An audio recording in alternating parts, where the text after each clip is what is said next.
Mic ஆன்ல இருக்கா? டேய் மைக் ஆன்ல இருக்கா? அப்புறம் மைக் அப்புறமா ஆன்ல எல்லாம் இருக்கும். சலம்பல அடியே கண்ணம்மா விளம்பல. அதுக்கப்புறம் என்ன வரும்? விளம்பல பொலம்பல தெரியலங்க, மறந்துட்டேங்க. அது வந்து கேட்கறப்ப நல்லா இருந்துச்சு. அது வந்து நிறைய வாட்டி கேட்டேங்க அந்த பாட்டு. ஆனா மைண்ட்ல நிக்கல. என்னன்னு தெரியல, மெமரி ப்ராப்ளமா என்னங்க? இப்பெல்லாம் வந்து பின்னெல்லாம் வந்து லிரிக்ஸ்லாம் வந்து பாட்டு கேட்டாலே அந்த லிரிக்ஸ்லாம் புரியும். ஓகே இதுதான் என்னமோ சொல்றாங்க. இது சலம்பலன்னா எனக்கு என்ன சலம்பலன்னா என்னது எனக்கு தெரியலையே. அது வந்து சென்னை ஸ்லாங் ஏதாவது, சென்னை பாஷையில ஏதாவது இருக்கா மீனிங் தெரியல. தெரிஞ்ச கமெண்ட் பண்ணுங்க, எனக்கு தெரியல சலம்பல. சரி ஓகே, இந்த வீடியோ நம்ம என்ன பார்க்க போறோம்னா, ஒரு விஷயத்த படிக்கிறதுக்கோ இல்ல கத்துக்கிறதுக்கோ நம்மளுக்கு எதுக்கு ரொம்ப டைம் எடுக்குது, இல்லைன்னா நம்மளால கத்துக்க முடியல ஏன் அப்படிதான் நம்ம இந்த வீடியோல பார்க்க போறோம்.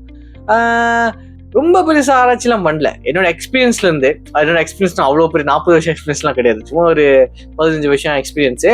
அண்ட் அதுக்கப்புறம் ஃப்ரெண்ட்ஸ் கிட்ட எல்லாம் கேட்டதுல இருந்து ஏன் நம்மளால வந்து ஒரு விஷயத்த கத்துக்க முடியலன்னா மெயின்லி 2 ரீசனா தான் இருக்குங்க. ஃபர்ஸ்ட் வந்து பாத்தீங்கன்னா கிளாரிட்டி, அதாவது உங்களுக்கு அதோட புரிதல், எந்த அளவுக்கு அது உங்களுக்கு புரியுது. ஆமா, இப்போ வந்து நான் ஒரு விஷயத்த கத்துக்கிறேன்னா புரிதல் அதிகமா இருக்கணும். புரிதல் வந்து எனக்கு ஈஸியா இருக்கணும். இப்போ உதாரணத்துக்கு நான் ஒரு லாங்குவேஜ் கத்துக்கிறேன், ஒரு சைனீஸ் லாங்குவேஜ் கத்துக்கிறேன்னா அதை நான் டக்குனு சைனீஸ்ல இதுன்னா சைனீஸை வந்து இங்கிலீஷ்ல டிரான்ஸ்லேட் பண்ணணும், தமிழ்ல டிரான்ஸ்லேட் பண்ணணும் எனக்கு புரியுறதுக்கு. உங்களுக்கு இன்னும் புரியுற மாதிரி சொல்லணும்னா, அந்த சொல்லி கொடுக்குற ஒரு விஷயம் இருக்குல்ல, அது யூஸ் பண்ற சாய்ஸ் ஆஃப் வேர்ட்ஸா இருக்கட்டும் இல்ல சாய்ஸ் ஆஃப் லாங்குவேஜா இருக்கட்டும், அது ரொம்ப முக்கியம். நம்மளுக்கு புரியுற மாதிரி இருந்தாதான் நம்ம ஒரு விஷயத்த கத்துக்க முடியும். அதே புரியலன்னா கஷ்டம். இப்ப முக்கால்வாசி பாத்தீங்கன்னா நான் வந்து ஃபார்ம் 4 ஃபார்ம் 5 வந்து பயாலஜி படிக்கிறப்ப கெமிஸ்ட்ரி படிக்கிறப்ப ரொம்ப கஷ்டமா இருந்துச்சு. ஏன்னா புரியாது.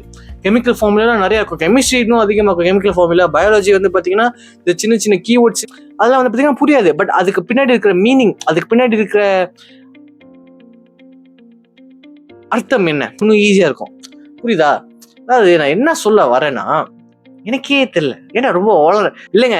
கிளியரா இருக்கணும். ஒரு விஷயத்த நான் கத்துக்கிறேன்னா அவங்க எனக்கு சொல்லி கொடுக்குறாங்கன்னா அது எனக்கு டக்குன்னு புரியுற மாதிரி இருக்கணும். அந்த கிளாரிட்டி ரொம்ப ரொம்ப முக்கியம். கிளாரிட்டி வந்து இருந்தா மட்டும்தான் நம்மளால எந்த விஷயத்தையும் கத்துக்க முடியும். கிளாரிட்டி ஏபிஜே அப்துல் கலாம் சருக்கே இல்லைன்னா, அவர் இன்னைக்கு ஏபிஜே அப்துல் கலாமா எல்லாருக்கும் தெரியுமான்னு எனக்கு தெரியல. அவருக்கே படிக்கிறப்ப கிளாரிட்டி நிறைய இருந்ததுனாலதான் ஒரு சயின்டிஸ்டாகவும் மிசைல் மேன் ஆஃப் இந்தியாவும் 11th பிரசிடென்ட் ஆஃப் இந்தியாவும் இருந்திருக்காரு. புரியுதுல கிளாரிட்டி. ரெண்டாவது வந்து என்ன பாத்தீங்கன்னா interest.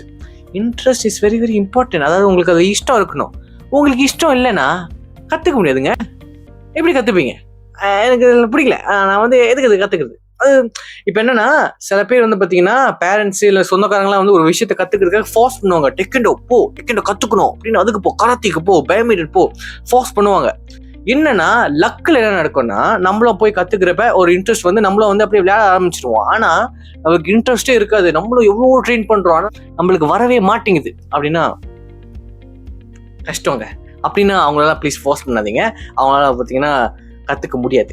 Time waste, money waste, energy waste, everything is wasted. அதுக்கப்புறம் என்னன்னு பார்த்தீங்கன்னா அவ்வளோதான். இது ரெண்டு தான் வந்து மெயின் இஷ்யூ. உங்களுக்கு வந்து கிளாரிட்டி அதிகமா இருக்காது, இன்ட்ரெஸ்ட் இருக்காது. அதனாலதான் பாத்தீங்கன்னா ஒரு விஷயத்த படிக்கிறதுக்கோ இல்ல கத்துக்கிறதுக்கோ உங்களுக்கு வந்து டைம் எடுக்குது, இல்லைன்னா கத்துக்கவே முடியாது.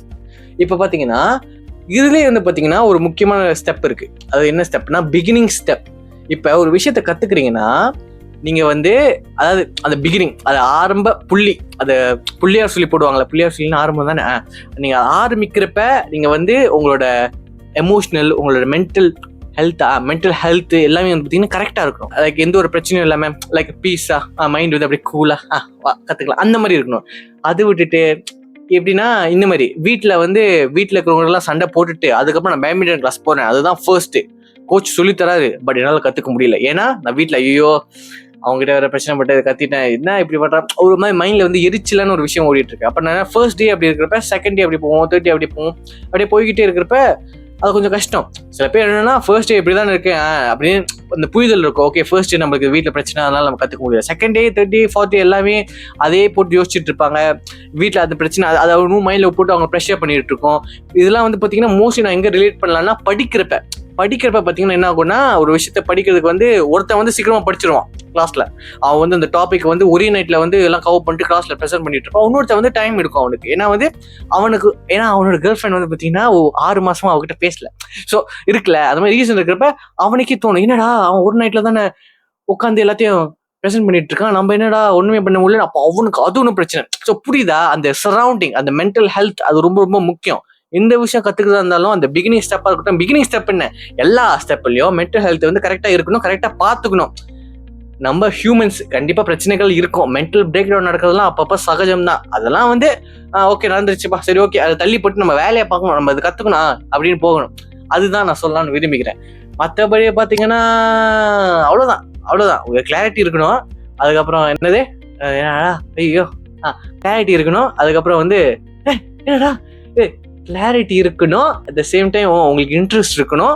அண்ட் உங்க மென்டல் ஹெல்த்தை நீங்க கரெக்டா பாத்துக்கிட்டு இருக்கணும். அப்படி மென்டல் ஹெல்த் கரெக்டா இருந்துச்சு, மென்டல் ஹெல்த் கரெக்டா இருக்கணும்னா கண்டிப்பா பாடியை பாத்துக்கணும்ல. ஸோ பாடியை நல்லா பாத்துக்கணும். எல்லாமே கரெக்டா இருந்துச்சுன்னா எந்த விஷயத்தையும் கத்துக்கலாம், எந்த விஷயத்த வந்து பாத்தீங்கன்னா கத்துக்கலாம். எனக்கு தெரிஞ்சு இதுதான். பட் கண்டிப்பா இருக்கும், நிறைய ரீசன்ஸ் இருக்கும் ஒரு விஷயத்த கத்துக்கிறதுக்கு ஏன் டைம் எடுக்குது, அது எனக்கு தெரியல. உங்களுக்கு ஏதாவது பர்சனலா இல்ல நீங்க சொல்றதெல்லாம் வந்து இருக்கு, பட் இதை தாண்டி இன்னும் நிறைய ரீசன்ஸ் இருக்கு அப்படின்னு நீங்க நினைச்சீங்கன்னா கமெண்ட் பண்ணுங்க, நானும் கத்துக்கிறேன்.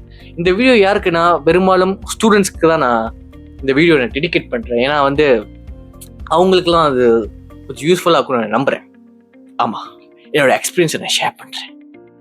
ரொம்ப வயசான தாத்தா மாதிரி நான் ஃபீல் பண்றேன். It's okay.